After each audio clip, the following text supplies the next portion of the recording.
What did you learn from your first relationship? Make your own life decisions about what you want out of life instead of those that line up with what she wants out of hers. I almost followed a girl to Portland, Oregon and took a job I didn't really want because I wanted to make us work. I'm so happy she cared enough about me to end things and tell me to find my own path. A wife, successful military career, and a bunch of kids later, I'm eternally grateful things turned out the way they did. Thank you, Katie. Story 2. I didn't have my first relationship until I was 30, which ended in marriage and eventually divorce. The biggest lesson I learned was that waiting for the perfect person was a complete waste of time.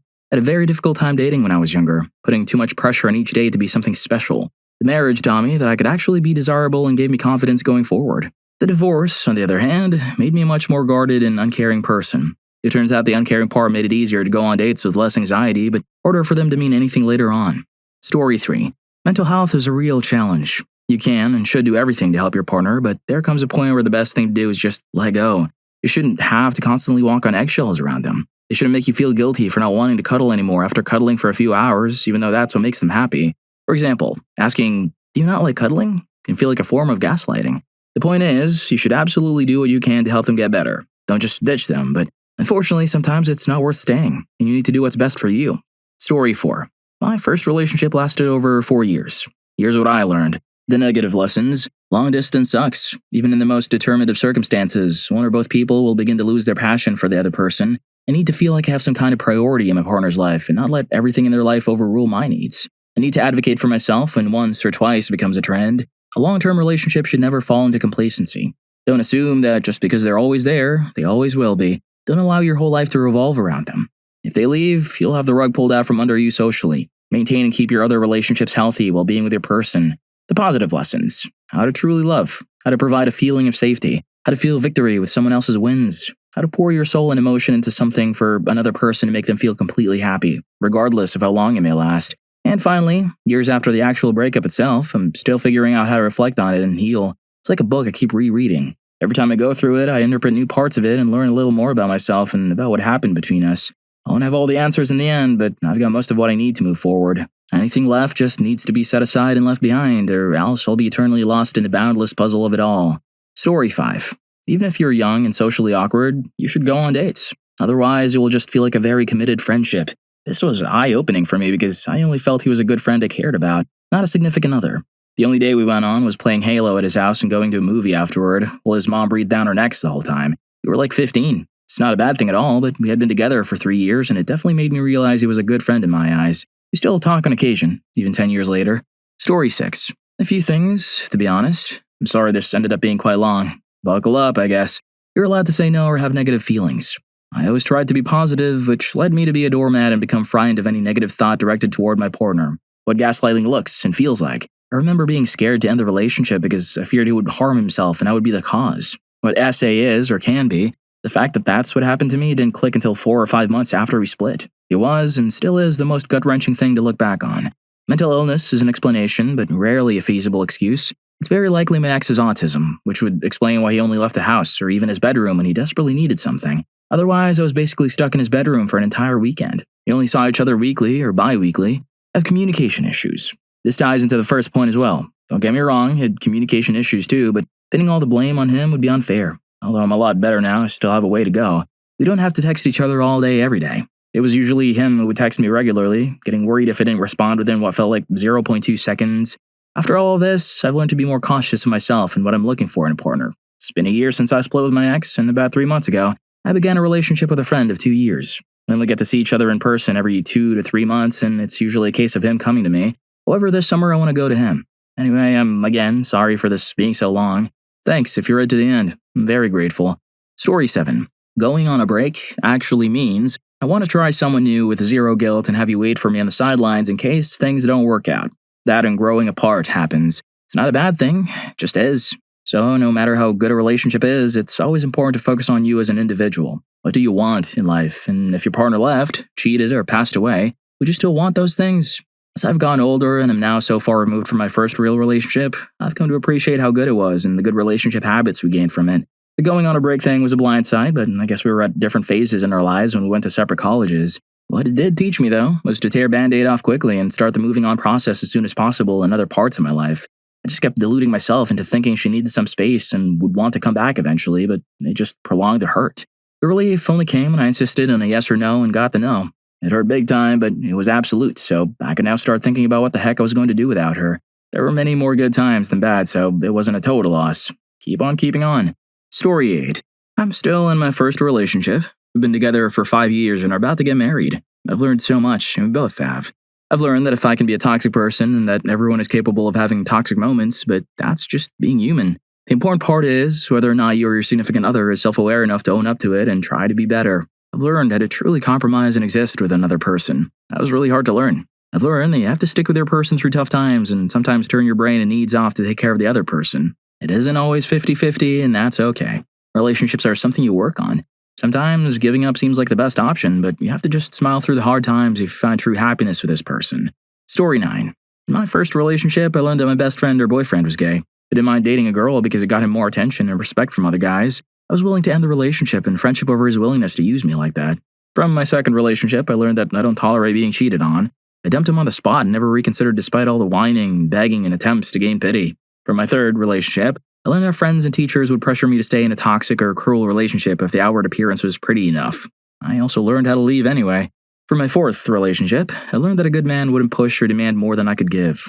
He wouldn't betray or hurt me when other people weren't around. I also learned that us both being kind to each other and caring about each other wasn't enough to make a good relationship. However, he also set the standard for how I expected to be treated going forward. Story 10. You can be more easily manipulated the more in love you are. Simply put, I was in a relationship that was mainly one-sided because she would be the one to take advantage of me. This was my first relationship and she had been in many others. I was her personal Barbie doll and I finally snapped out of it when I realized how awful she was. A lesson to remember in a relationship is to be aware of your surroundings. You can still love your partner, but you should always be aware if they actually love you or just using you. Story 11.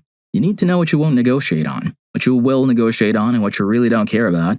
Here's an example. I love dogs. My first girlfriend tolerated them. My stance was that dogs should be in the house, on the sofa, etc. Her stance was that dogs are best left outside. I like my dogs to be 50 pounds and over. She would rather have a dog that's under 20 pounds. I'm not compromising on this issue. If she won't either, then our relationship won't work because one of us will end up resenting the other. Another example. I want 6 kids. She wants 2. A compromise for both of us would be 4 kids. I come down 2 and she comes up 2. Another one. She says, I want a room with purple walls. I say, do you want Valsper, Benjamin Moore, Dunn Edwards, or Sherwin-Williams? I seriously could not care less about a room being painted purple. It takes some time to learn what you will and won't negotiate on and what you couldn't care less about, but knowing that is extremely valuable. Story 12. Your relationship is, at its core, a partnership. While the contribution percentage may fluctuate, both individuals should take care of and care for each other during the good times and the bad. Admittedly, we were both younger and living together for the first time. I was paying the bills while he was looking for work and cheating, but we'll let that slide at this point. And I began to parent him. I never should have done that. We were partners and I shouldn't have pushed the power struggle. We both moved on and are cordial. It was an important growing up moment that I've definitely carried with me. Story 13. I had no idea. It turns out that girls in her high school were mad at me for choosing her to be the one I wanted to be with. They would talk badly about her and how she wasn't good enough for me. I don't even want to say it. It feels nasty. She was already insecure, so it didn't help that they were talking the way they were about us. She didn't tell me, likely because she wanted to seem perfect for me. A lot of girls do that for some reason. Eventually, she couldn't take it anymore and told me she wanted to break up. I found out about the talking from one of my close friends who was a girl. I found out after I finished high school. I wish I'd paid more attention instead of just blissfully enjoying myself like an idiot. I did try to talk to her, but she'd often redirect the conversation, and I'd always allow it without any suspicion. I'm so stupid. Mental health is a serious issue in relationships. I don't think it's a bad move to be in one when you have issues, but it is bad if you can't trust your partner enough to be open about it and ask for help. Story 14. I learned how to decode what you're calling Womanies into English. There's so many senses that mean something entirely different from their literal meaning. He's just a friend means something completely different from he's just a friend. It is not what it looks like. Especially when you catch her in the act, means it is exactly what it looks like. The movie Just Go With It actually happened. You can do whatever you want. Means you can do everything except what you want. Thanks for being nice to me. Means she's telling everyone you're controlling and manipulative. And many more. I thought it was just her. However, the ones after her seem to speak Womanies also. As a man, the only power I've had in a relationship is to walk away. I have no other power. Story 15. No to staying friends if they won't respect boundaries. The summer after graduation, I didn't want to let her go, but she was young and unsure. Rightfully so. She would still string me along and tell me things you don't tell your ex, like sending pictures, telling me she misses me, and sending old photos of us while saying it was weird being with new people who weren't me. Then she'd go and date other people, but message or meet up with me behind their backs. I wish I could go back and tell myself to move on because she had. I'll never know why I was so tied to her, because we really didn't have much in common. I'm engaged now to an amazing woman who's my best friend, and I couldn't imagine anyone else. I'm glad things worked out the way they did, but my little 18 to 19-year-old heart could have used a visit from my future self. Story 16. People change constantly. The person you fell in love with may not be there anymore at some point in the future. It's like the same body exists, but a different soul inside. This gives me anxiety about long-term relationships, as I cannot weather the drastic changes in a person's character and personality. In my case, it happened after 10 years. So you spend a lot of time with someone only to have them turn into a stranger. My first serious relationship also turned into a marriage. I dated casually before him, but I was never in love. It was just like dating for experience, but not really being in love. Story 17. I'm a 25-year-old woman, and I learned that I could and should date someone I actually have something in common with and who makes me laugh. My first boyfriend and I started dating when I was a junior in high school. I went to a really small school with only about 40 people in my graduating class. I went away to college, and he started wielding classes back home. By the end of my first semester, I realized that there were men I actually enjoyed being around. I knew I had to break it off and not settle just because my parents said he was a nice young man, which was mostly true. He's now married with a newborn baby, so he's happy. Story 18. Don't let your relationship define you. I dated my first real girlfriend for all 4 years of high school, and she was very well liked and had a big personality. Everyone just knew me as X's girlfriend. I never made my own friends outside of our relationship. I never let my true personality shine through because I was comfortable living in my girlfriend's shadow, and I never took the time to develop my own interests outside of what my girlfriend was interested in. I spent my entire high school experience riding the coattails of someone who ended up leaving me for another girl. Afterward, I had nothing and nobody to turn to because she was all I had. At the time, it felt like the end of the world, but I see now that there were so many important lessons that I learned from that relationship. Story 19. The lesson I learned was not to date someone you'll be in frequent contact with, whether you want to or not. I made the mistake of dating someone who was my friend, at my same college, studying the same engineering at the same level, meaning I took the same courses as her, and from the same group of friends I constantly studied and hung out with. Obviously, if we broke up, we had to see each other a lot. There was no way around it. I had the luck that the breakup happened during lockdown and long distance was the catalyst. It wasn't as bad to encounter her during a video call for a course, but it would have been hell if I'd seen her in person just after breaking up. I guess I also learned that long distance is hard. The other important thing I learned was that you can read between the lines. I could sense she didn't want to be in a relationship and wanted to be free to do whatever she wanted, if you know what I mean. Her actions and the things she said reflected that. Also, I should have ended it when important compatibility issues arose. For example, she said she didn't want kids, and I did, so it was obvious that we would have issues down the line anyway.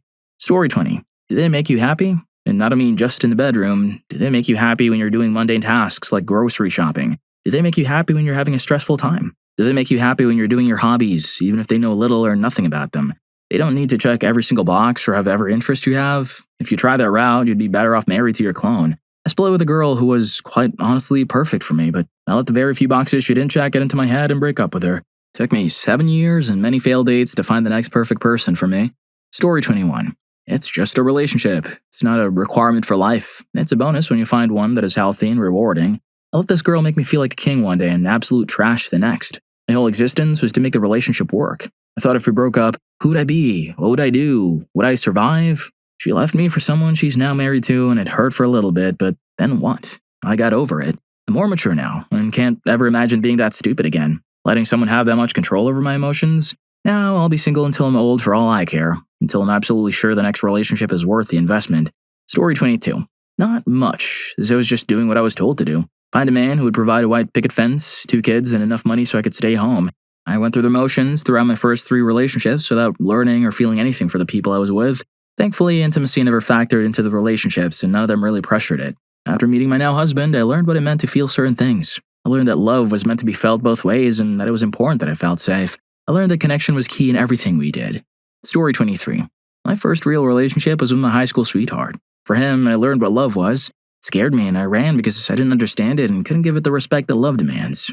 I missed him for years and wished I hadn't chosen differently. He was perfect. We stayed friends over the years, but the timing was always off and what we had grew cold and distant. It was my biggest regret, the one who got away. But by some miracle, after 25 years, we found each other again and I got a second chance. We're now working toward building a life together. I'm incredibly grateful and possibly the happiest I've ever been in my life. Lesson: don't let fear hold you back. It could cost you a lifetime of regret. Story 24. Trust your gut. You will find someone else, even if it doesn't seem like it. I was a complete loner throughout high school and didn't talk to a single girl outside typical schoolwork conversations. When I got to college, I was desperate for a girlfriend and a relationship. I just wanted to experience it, thinking it would bring me happiness. It did, but only for the short term. I realized very early on that I didn't really like her the same way she liked me, but I held on for dear life and tried to convince myself that I did. I was scared to go back to being the loner I used to be. People meet their loved ones in the most unexpected ways. Someone is out there for everyone. It's just a matter of how willing you are to keep putting yourself out there. Keep on going and keep on living. If you're enjoying the video, don't forget to hit that subscribe and like button for more videos like this.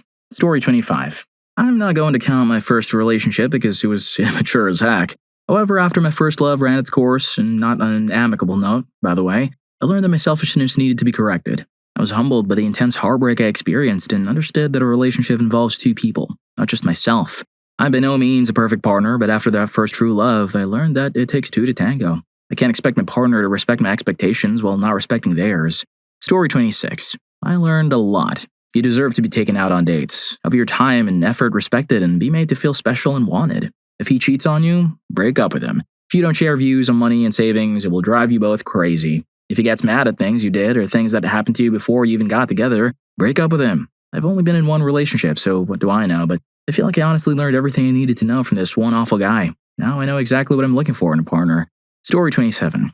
The importance of communication. I was leaving to go to college across the country, and my boyfriend was staying in our small town. When we started dating, I'd warned him that I wasn't interested in a long-distance relationship, so it was known our relationship had an end date and we needed to keep things in perspective.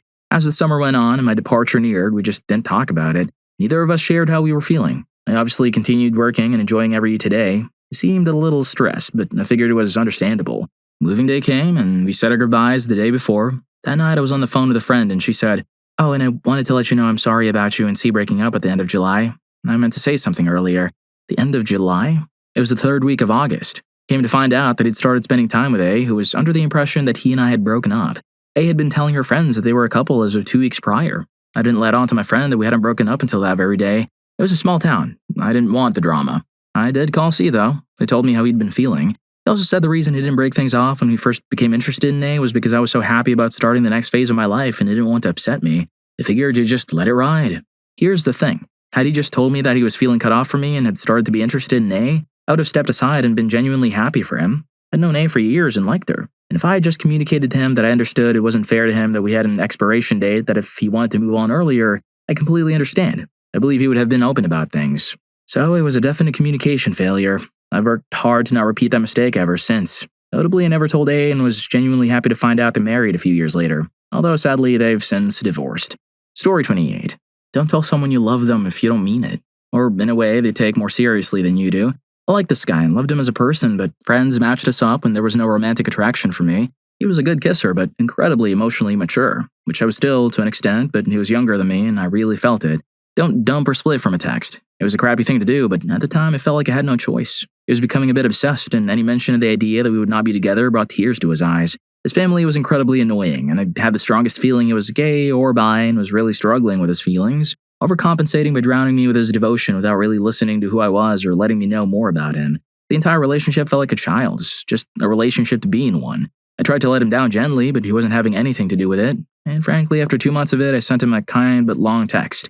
He later told me it broke his heart, being his first true love. We were together for 3 months and only went on 5 dates, but admitted he was obsessed with me at the time. I was millimeters from physically shoving him away. He was getting so stifling, but I hated dumping him like that. Don't date someone just because they like you and you don't want to let them down. Feel sorry for them, or it's a compliment that they're interested in you. It's not fair on you or the person you're dating. I had no dating experience, and the thought terrified me, despite wanting to, for other reasons too. I was mistreated on holiday in my teens and had ex-friends who faked liking me, so I really struggled to trust people fully, and it took me years to let a man anywhere near me. I learned this lesson about feeling sorry for someone later on after I made a fool of myself, kissing a guy in one of the university clubs I went to when we were out drinking for Halloween. I felt so bad about it. He seemed to be interested in me, so I gave him the benefit of the doubt and went on a couple of dates with him and really tried to like him. We snuggled to watch TV once and I felt absolutely nothing. After a third cinema date, I just said it wasn't working out and that I was really sorry, but I just didn't feel the relationship was going anywhere. I seemed to take it well and was happy to be just friends, but the guy just started turning up everywhere. He would find me in the library, and after some small talk, he would take no social hints and stand over me. I changed accommodation and had to hide where I lived as he turned up on my doorstep a few times before when I hadn't told him where I lived. It wasn't until he confidently asked me where I was between 10:30 and 11:45 one night in my new place because he watched me and was worried that I was genuinely getting scared. Some male friends had to tell him to back a hack off after I said to his face that made me really uncomfortable. Story 29. As a young guy, here's what I've learned. Cheating is petty. You're young, you're still living your lives and figuring things out, but when it comes to straight up backstabbing, like doing something that can mess up your life, that's when you need to consider who you're dealing with. Depending on what you've been through together, it varies what people can do to you, and you're still left thinking, man, what the heck? Eventually, after about the fourth time over 5 years, it becomes, I love you, but I can't be around you in this capacity. I wish you the best. We have history and I'll always be there, but you need to clean up your act. You messed everything up. We both did, and there wasn't enough communication. I'm always upfront with you, and you're always doing shady stuff. Don't lie in a relationship. At this point, I don't even know what a relationship is. It's just two people who click so hard that no matter what happens, they always have each other. You can do something to burn someone badly, but if you both split and they still come back no matter what, I don't know. Sounds kind of toxic, but I'm still wondering what that was after 2 years. It's like they needed something from me, and I needed something from them. Even both of our parents knew we were a solid combination. We were just so messed up at that moment in time. White lies and dark secrets can cause problems, trust issues, and a whole lot of other stuff. It was messed up. Long story short, life is messed up. If your significant other still reaches out to you for help after really screwing up, I think they either really like you or just a lifelong friend. I'm young, so I don't know. I'm just speaking from experience. Story 30. If a girlfriend doesn't communicate her wants, needs, and expectations, assuming everything is okay isn't the way to go, but it's the only way to go. If she doesn't communicate, it's her fault that she's having a bad time, because how am I supposed to fix something if I don't know it's broken? I did things the way I felt were genuine, but I got no feedback on whether it was good or bad. From my perspective, if things felt like they were on track, I was later always told I was just using her for intimacy, and that didn't sit well with me. And then it happened again, and again, and again. Turns out I dated quite a few girls with daddy issues who were in their prime. They had no issues with the using guys, but if they had just a hint of feeling that they were being used, they'd do an instant 180, and they all sucked at communicating. Now I exclusively date to fool around, and honestly, life is way easier. They say what they want, to have a good time, and if it doesn't work out, they leave. Story 31. I'm in my 40s and only recently realized how much my first breakup affected me when I was 17. I won't go into the whole thing, but the conclusion was essentially me saying, I thought you loved me, and him saying he had, but it just went away. Still have trouble with the concept of permanent love now. If I could give my younger self advice, and the biggest lesson I learned from that, it would be to get your own life together and be self-sufficient. Have a partner if you want one, but make sure you never need them. Unfortunately, I've had to relearn that one a few times over the years. Story 32. Nothing. We talked for a couple of months, but it was honestly kind of a waste of time. After multiple of these relationships, I've learned very quickly that I'm a people pleaser in that area. I have trouble saying no, and I'm really good at convincing myself that I like someone because they like me. I've led a couple guys on this way. Then I was led on the exact same way and stopped doing it. Freaking hurts. I'm in no position to give relationship advice, but I would say to never get into a relationship you're not seriously committed to. If you have doubts, don't do it. That's not fair to you or them. And to spare yourself some pain, if the other person seems too reluctant or you have to push them a bit too much to keep it going, let them go. Story 33. How to advocate for myself. I was 18 years old, dating for 6 months, and I realized I didn't love him as much as he loved me. I wanted to plan a future together. Marriage, maybe kids. I had plans for college before we started dating and wasn't sure if he fit into the plan. I wasn't even sure I wanted to be a wife and mother. I told him bluntly that I wanted to break up before I left for school. Long-distance relationships were work, and I knew I didn't have it in me. He screamed me out, called me a witch for not wanting to try. I apologized to him. We kept dating. He started telling me he didn't trust my new school friends. I broke up with him soon after. He called me, crying, for a week straight. He vaguely threatened to end it all. Eventually, he left me alone. As far as I know, he married someone from our high school. I hope he's a good husband. So now I put a lot of emphasis in communication, speaking my mind, expressing my expectations, and setting and keeping boundaries. Sometimes people suck. You're allowed to call them out on it, and of course, consent freaking matters. Story 34. Not to just accept it when they invite you over to their house, but then spend the entire time playing games with their friends over voice chat and ignoring you until they want intimacy. I couldn't drive at the time and had to get dropped off by someone, and his mom was a regular drinker, so could never drive me home, so I'd be stuck there. Not to accept any form of cruelty. Again, I was stuck there, so I'd sometimes be there for an entire weekend, terrified to say no or do anything wrong because she'd get angry at everything. He'd sometimes say horrible things to me. Because I didn't have a flat stomach, he'd tell me I looked pregnant. It's been 11 years and I'm still self-conscious of my stomach and clothing. Oh, and not to stay with someone when you don't want to be with them because it might upset them or they're going through a tough time. I stuck around for an extra year and a half because every time I had the courage to leave, something would happen. Like his granddad passed away, his dad was unwell, etc. Story 35. Cheaters are going to cheat. You can't change them. No matter how much you beg, dig, spy, or give, they are who they are. My ex cheated on me 8 times that I knew of, and it wasn't a failing on my part. It was a failing on his. My first relationship left me insecure for years, but after dating someone as insecure as I had been, I now realize you just make yourself miserable worrying about a partner cheating when they may not be even doing so. Just enjoy what you have until the truth comes out. if they are a cheat, because it always does eventually. If you constantly accuse them with no reason because you're afraid of losing them, you will lose them anyway. No one can put up with that for years. Story 36. Don't be brutally honest with your partner, at least in this specific case. I'm not saying lying is good, and neither is being closed off, but if some things are better left unsaid, don't mention them. They could cause harm to the relationship, even if it's unintentional. My parents are awful people, and I thought telling my ex everything was just me being honest and open. I was raised to believe that I was always closed off from everyone and would grow up bitter and alone. Since I had no other friends, I didn't want to be closed off with my ex. This was especially true because in the beginning, he himself told me that he wanted to know everything crazy my parents said, from their arguments to what they thought about me and even what they thought about him and his family. Even though he never told me to stop or that it was too much, he eventually broke it off solely because of how emotionally cruel my parents are. It was partially because of some things I told him and partially from his personal experience with my family. I'm currently working with a therapist through it all and I'm still figuring a few things out, so my advice may be a bit faulty. Story 37. Don't sideline your own needs, even if your partner is struggling. My ex was always the one struggling with life, and I was always there to help and try to make things right. However, I neglected my own life in the process. I didn't realize this was happening until I had an argument with her. Afterward, I turned up at my parents' house unexpectedly and couldn't really hide how I was feeling. My mom told me she hadn't seen me smile in years and said I looked like I had the weight of the world on my shoulders whenever she saw me. It was after she said that I realized I had been struggling in the relationship for years. Because my ex was the one with all the problems, I hadn't even thought about myself. Story 38. I lucked out and had a boyfriend who lived with his mom and two sisters in a single-mother household, so he understood women completely. Once we had some lame argument and I pulled the whole walk away in a huff, but what I really want was for him to go after me to show me I was worth it crap. He could have just ignored me, or worse, gone angry at me for playing games. Instead, he did something I'll forever be thankful for taking the time to do. He went after me, but not for the reason I wanted. His goal was to tell me something I needed to hear. He said, basically, that he understood what I was doing and knew what I felt and needed from him, some kind of validation of my worth in his eyes. But he asked me this: why would I go after you when you're being such a pain? My second stroke of luck that day was that I chose to listen and think about it. Damn, that was a very logical and very obvious question that anybody in his shoes would have asked. It made 100% sense that he'd rather not go after me when I was acting like a child. He was right, and he even understood what I did and why better than I did. I didn't plan that move, but he saw it so clearly that I was forced to see it too. I apologized more than once. I walked away with such a clear understanding of things. I decided I wouldn't play games, would be a lot more careful to pay attention to how I handled things, and for heaven's sake, use my words. Asking directly for what I needed felt very silly and took some getting used to. I was 18 at the time, but it became my habit and has continued to guide my actions. I now ask for what I need, even if it's embarrassing to me. I didn't marry him, but I have a good record of sticking with my decisions, and my husband and I are all the happier for that lesson. That guy saved my husband a ton of nonsense and saved me from chasing away somebody I wanted and needed with childish behavior. By the way, it's such a good lesson. We all need that reality check sometimes. Story 39. Actions speak louder than words. A loss of trust in one area can lead to a loss of trust in all others. As much as you may love them, time apart is needed for a healthy relationship. Otherwise, it becomes a suffocating, dependent one. Show your love, as the other person cannot read your mind. Communication is key. Be spontaneous with dates to keep them fresh. Try something completely new. Go to places you both have never been, and don't repeat the same thing all the time. While money isn't required for love, it certainly helps to maintain it. Story 40.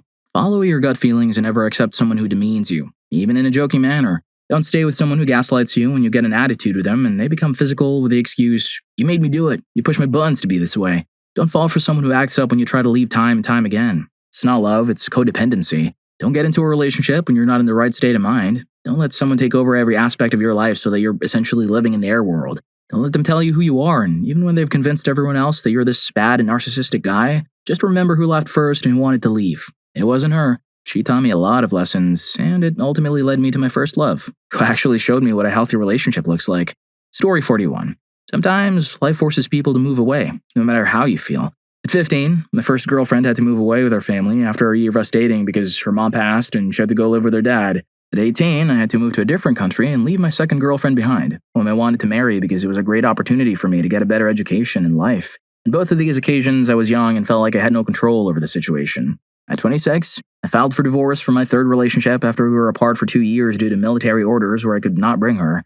At almost 30, I'm in a stable relationship. I'm happy, we have a child and a house, but I still have trouble feeling secure in the relationship. I keep an open mind about splitting up because of my past experiences. This is the reason why I've not married a second time yet. I feel like I have such more control of the situation now and I'm more mature and able to decide for myself, but I can't say the same if the other person decides to leave. Story 42. Being scared of what if isn't a good enough reason to ignore or avoid the truth. I was with my first partner for about a year while we were in college, so we were still young and dumb. It We loved the same music, shared a lot of hobbies, and had a good laugh together, so after hanging out a lot, we eventually started dating.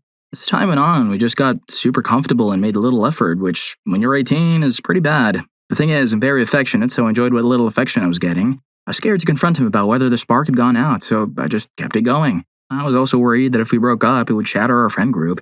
In the end, that meant I was faced with either being miserable in a relationship to avoid finding out the truth, or accepting that a breakup was inevitable and dealing with the aftermath later. We actually ended up staying good friends, and nothing bad really happened. It was silly for both of us to drag it on for so long unnecessarily. Well, if you like these stories, here's more. YouTube thinks you're gonna love this. Catch you in that video.